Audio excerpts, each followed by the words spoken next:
અરવલ્લી જિલ્લાના મુખ્ય મથક મોડાસામાં વીજ પુરવઠાની સમસ્યા દિવસે ને દિવસે ગંભીર બનતી જઈ રહી છે। શહેરના મેઘરજ રોડ વિસ્તારની ટેલેટ ચોકડી, શિવાલય, પંચવટી, ખલીકપુર સહિતના વિસ્તારોમાં વારંવાર વીજળી ગુલ રહેતા સ્થાનિક લોકોમાં ભારે રોષ જોવા મળી રહ્યો છે। કાળઝાળ ગરમી વચ્ચે કલાકો સુધી વીજ પુરવઠો ખોરવાતા નાના બાળકો, વૃદ્ધો અને મહિલાઓને સૌથી વધુ મુશ્કેલીનો સામનો કરવો પડી રહ્યો છે। સતત વીજ કાપના કારણે ઘરેલું કામકાજ ઉપરાંત દૈનિક જીવન પણ પ્રભાવિત બન્યું છે। સ્થાનિક રહીશોનો આક્ષેપ છે કે વીજ પુરવઠા અંગે અનેક વખત રજૂઆતો કરવા છતાં સમસ્યાનું કાયમી નિરાકરણ લાવવામાં આવતું નથી।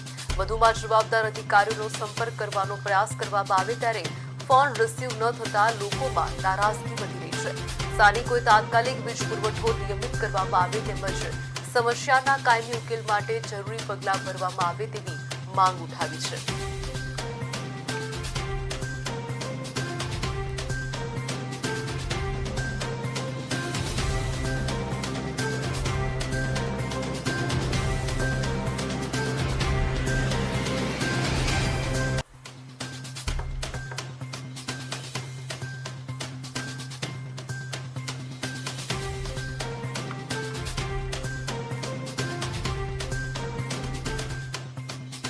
અમારી સોસાયટીમાં આજના દિવસે છેલ્લા 6 વાગ્યાથી 2 કલાકથી 4 કલાક સુધી લાઇટ જતી રહી।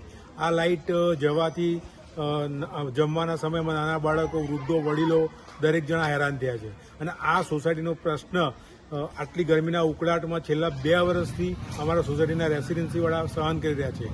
આ બાબતે અમે જીઈબીના ખાતામાં ઉચ્ચ અધિકારીઓ અને નાના લોકો સાથે બી ત્યાં વાત કરતા ઉચ્ચ અધિકારીઓ બી જવાબ આપતા નથી। કયા કારણોસર ફીડરમાં લાઇટ જાય છે, ફીડરમાં પ્રશ્ન શું, છેલ્લા 2 વર્ષથી આ પ્રશ્નનું સમાધાન કરવામાં એ લોકોનો કોઈ રસ લાગતો નથી અને નાના બાળકો, વૃદ્ધો આ બધા જે હેરાન થાય છે એ બાબતે પ્લસ જોવા જઈએ તો જે રજૂઆત કરતાં ફોન ઉપર વાત કરીએ તો ફોન ઉપર ઉચ્ચ અધિકારી અથવા તો જે અમને કમ્પ્લેન નંબર આપવામાં આવ્યા છે એ કમ્પ્લેન નંબર ઉપર પણ ફોન લાગતા નથી અને લગાવીએ તો રીંગો વાગે જાય છે, થોડી વાર પછી કરો પણ કોઈ જવાબ ઉપાડીને આપતું નથી। આ બધી રજૂઆત કરવા છતાં બી જો પ્રશ્નનું સમાધાન ન થતું હોય અને અરવલ્લી જિલ્લો આ જિલ્લા લેવલે જો આ પ્રશ્ન હોય તો ગ્રામ્ય સ્તરે શું હશે?